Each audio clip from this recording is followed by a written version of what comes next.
Picture this. You've always felt different and there just seemed to be something off about you. You've had all these struggles that other people don't seem to understand, and when you try to tell someone, they tell you that they don't get it. And one day you learn about the possibility of autism and it clicks. Suddenly there's a label, there's a reason to all of these mishaps that you've experienced. And part of you is happy for that. You feel better knowing that there's a label on you, that it's not your fault. So why is there that little voice in your head saying that maybe you're faking? Maybe you're not really autistic. And maybe you're just looking for an excuse. But this isn't a rare phenomenon for late diagnosed autistics at all. Imposter syndrome was so common and it affects so many people. You pictured this, but maybe you didn't even have to, because this might be your life.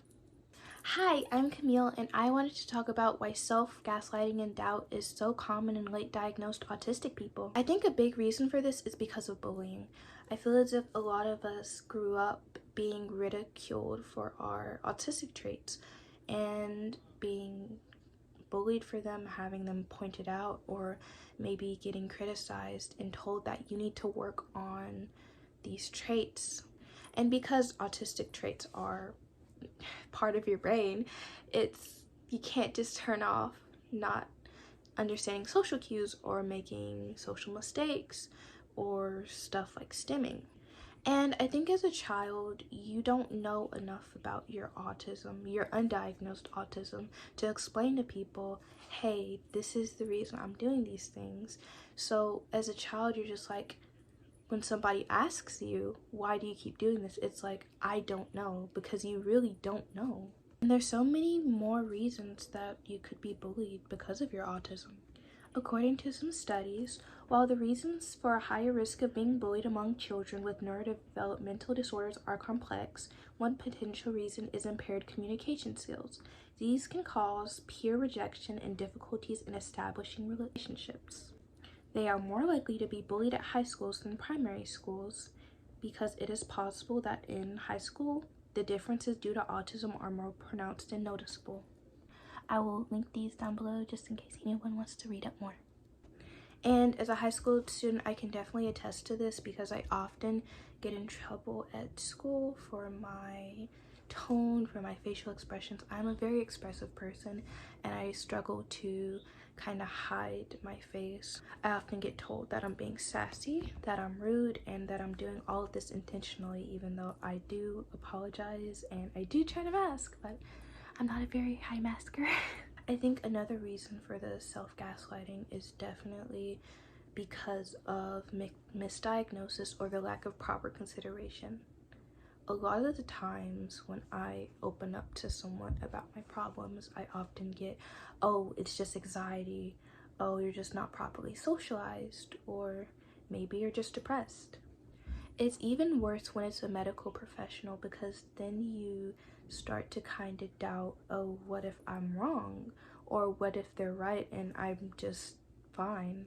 Because I know a lot of late diagnosed autistics I've talked to often feel like, oh, well, if it was really autism, then somebody earlier would have noticed. But the problem is that not everyone is trained to look for the signs. That includes elementary school teachers and parents and your loved ones. They can have biases. When you talk about autism, a lot of people see it as like a super horrible thing, the worst thing that you could ever be diagnosed with. So they take it as like an attack and be like, oh, well, no, you can't be autistic. Or they have very outdated stereotypes like, oh, autistic people can't be smart, autistic people can't do these things. Oh, if you're autistic, you have to be like this. But those are just simply not true. The problem is that if you don't know that these are not true, you will internalize them, and that will be the reason that you doubt yourself, that you don't let yourself even look into the label. Masking and camouflaging can definitely make the imposter syndrome worse, because then you have people around you telling you that, oh, you're not acting autistic.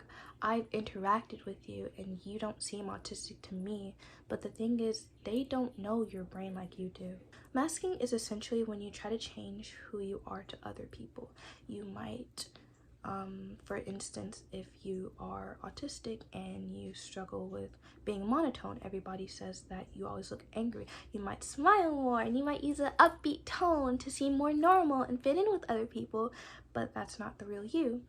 And because they see that curated version of you, they base their understanding off that. It's a common tactic that autistics use to camouflage with neurotypicals or autistics. But masking has physical and emotional costs, but it can also cause you to kind of slip under the radar.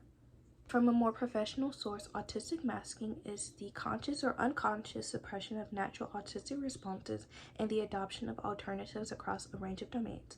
It is suggested that masking may relate to negative outcomes for autistic people, including late/misdiagnosis, mental health issues, burnout, and even wanting to not exist. So what might happen is that you're masking and you're trying to camouflage so much that it takes an emotional toll, and you might start going into burnout, and you might start having depression or horrible feelings that you go into mental health care for. And according to Psychology Today, autistic people often come into contact with healthcare professionals because of those symptoms, as opposed to autism itself. Mental health professionals may therefore mistake autistic traits for those of other disorders. And if you're lucky, you might get a mental health professional that does recognize that it's autism, but that might help a little bit. But after the years of being undiagnosed, unaccommodated, you have internalized your autistic traits as a personal flaw, something that is bad about you or something that's wrong. You might even think that it's not that bad because you've gone so many years being okay. And you might be thinking, well, Camelia, what do you think about it?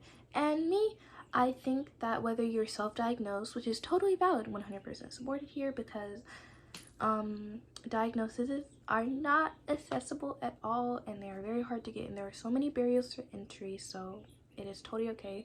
Or whether you're professionally diagnosed, it's important to trust yourself. For my self-diagnosed people out there, basing your decision off of what everyone else thinks or what any person outside of you is genuinely a bad idea, because you know your brain the best. You have lived with your brain for however long you've lived, so you know it more than they do. And even for the professionally diagnosed people, because there are still people who are going to be like, I don't think you're autistic. Are you really autistic? Maybe it's just anxiety. Maybe your doctor was wrong. But that is just not true, and you don't have to listen to them at all. As long as you believe in yourself and you feel validated, that is all that matters. I also think it's important to remember that autism is a dynamic disability. That means that your needs and your abilities and your struggles can change and fluctuate through the days. Some days you might not have sensory issues. Some days you might feel like an accomplished human being because you socialize. And other days you might have horrible sensory issues. You can't get your words out. You have a verbal shutdown. You have a meltdown. And everything just seems to go wrong. And those days are okay, but on your good days, you have to remind yourself that you are still autistic, and it's okay to be having good days. It's okay to be happy. It's okay to not have struggles for a little bit, guys. And even on those bad days, your struggles are valid, and it's not good to punish yourself by being like, oh, I was fine yesterday, so why am I struggling this much? It's not helping you. It's really not helping you with that negative self-talk. There's a very high rate of autistics experiencing trauma, and as we all know, trauma really does alter the way your brain perceives things. And I think the last thing your brain needs is negative self-talk, negative self-doubt. And I want to end off this video saying that accommodating yourself is okay. Accommodating yourself does not hurt anyone. And before those people being like, oh, well, you're taking away resources from actually autistic people, you're taking away so many things and you're being ableist. No. First of all, I would love to see those resources, because there are not that many. Allowing yourself headphones, allowing yourself a sensory break, or being nicer to yourself when you're having a bad day, when you're having a meltdown, eating a safe food because that you find it comforting. Even if you're not autistic, right? Having these coping mechanisms and having accommodations for yourself, it is good for your mental health. And on that note, that is all I have to say. I hope you guys enjoyed this video, and I hope that I made at least one person feel better. And if I did, then I did my good job. And you guys matter. Remember to love yourself, and bye.